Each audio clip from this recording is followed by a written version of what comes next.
কিন্তু জুবিন গাৰ্গৰ যি মৃত্যু আসলতে সেই মৃত্যুত এছামে অখিল গগৈকে ধৰি যি কংগ্ৰেছে আসলতে ৰাজনীতি কৰা দেখিবলৈ পোৱা গৈছে সামাজিক মাধ্যমকে ধৰি বা যিকোনো হেৰিয়ত এই ক্ষেত্ৰত কি ক'ব আপুনি? মই বাকীসকলৰ কথা নকওঁ।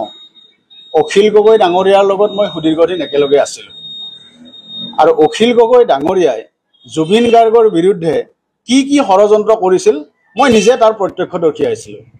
আনকি তেওঁ যেতিয়া জুবিন গাৰ্গৰ বিৰুদ্ধে ষড়যন্ত্ৰ কৰিছিলে মই নিজে তাৰ প্ৰতিবাদ কৰিছিলোঁ। আমাৰ 2015 চনত কৃষক মুক্তি সংগ্ৰাম সমিতিৰ তেতিয়া তেখেত সভাপতি আছিলে, মই সাধাৰণ সম্পাদক আছিলোঁ আৰু দিৰৈ ডাঙলিত আমাৰ অধিৱেশনৰ প্ৰস্তুতি চলিছিলে, দ্বিবাৰ্ষিক অধিৱেশনৰ।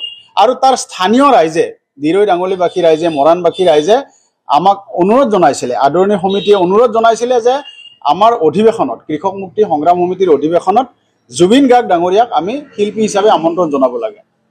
আৰু সেই ৰাইজৰ যি উৎসাহ আৰু ৰাইজৰ যি অনুৰোধ তাক উপেক্ষা কৰাই নহয়, অখিল গগৈ ডাঙৰীয়াই জুবিন গাৰ্গ সম্পৰ্কে যিমান কটু বক্তব্য আগবঢ়াইছিলে, যিমান নেতিবাচক বক্তব্য আগবঢ়াইছিলে, জুবিন গাৰ্গে কেনেকৈ অসমৰ সংগীত জগতখনক ধ্বংস কৰিবলৈ লৈছে, অসমৰ যুৱ প্ৰজন্মক কেনেধৰণে নিচাগ্ৰস্ত কৰিছে সংগীতৰ নামত, এই গোটেই নেতিবাচক কথাবিলাকৰ জৰিয়তে অখিল গগৈ ডাঙৰীয়াই সেই সময়ত আপোনালোকৰ মনত আছে নিশ্চয় বাতৰিৰ শিৰোনামো দখল কৰিছিলে।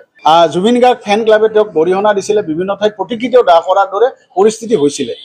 কিন্তু আজি পৰিস্থিতি এনেকুৱা হ'ল, এইটো জুবিন গাৰ্গৰে আচলতে শক্তি, মহান শিল্পীগৰাকীৰে শক্তি যে অখিল গগৈ ডাঙৰীয়াই আজি জুবিন গাৰ্গৰ আটাইতকৈ ডাঙৰ ফেন, আটাইতকৈ ডাঙৰ গুণমুগ্ধত পৰিণত হৈছে। কেতিয়াবা আমাৰ সন্দেহ হয় যে আমাৰ যি কয় হঠাৎ কবি, হঠাৎ গুণমুগ্ধ, হঠাৎ ফেন, এই ধৰণৰ হৈ যোৱাৰ অন্তৰালত কি ৰাজনীতি আছে, এই কথাবিলাক যদি আপোনালোকে মন কৰে তেনেহ'লে নিশ্চিতভাৱে জানিব যে অখিল গগৈ ডাঙৰীয়াৰ কামে হ'ল যে আমাৰ হিমন্ত বিশ্ব শৰ্মা ডাঙৰীয়াৰ নেতৃত্বত যিখন চৰকাৰ চলি আছে এই চৰকাৰখনক যিকোনো এটা অজুহাত লৈ অস্থিৰ কৰা, চৰকাৰখনক অস্থিৰ কৰি তেওঁলোকৰ ভাষাতে নেপাল সদৃশ এটা পৰিৱেশ সৃষ্টি কৰি তেওঁলোকে এটা অৰাজক নৈৰাজ্যবাদী এক ৰাজনীতি ইয়াত প্ৰতিষ্ঠা কৰিবলৈ তেওঁলোকে সুযোগ বিচাৰি আছিলে।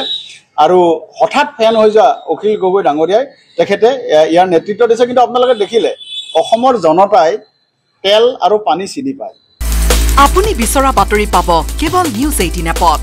নিউজ 18 এপ ডাউনলোড কৰিবলৈ স্কেন কৰক এই QR কোড। গুগল প্লে ষ্টৰতো পাব এই নিউজ 18 এপ।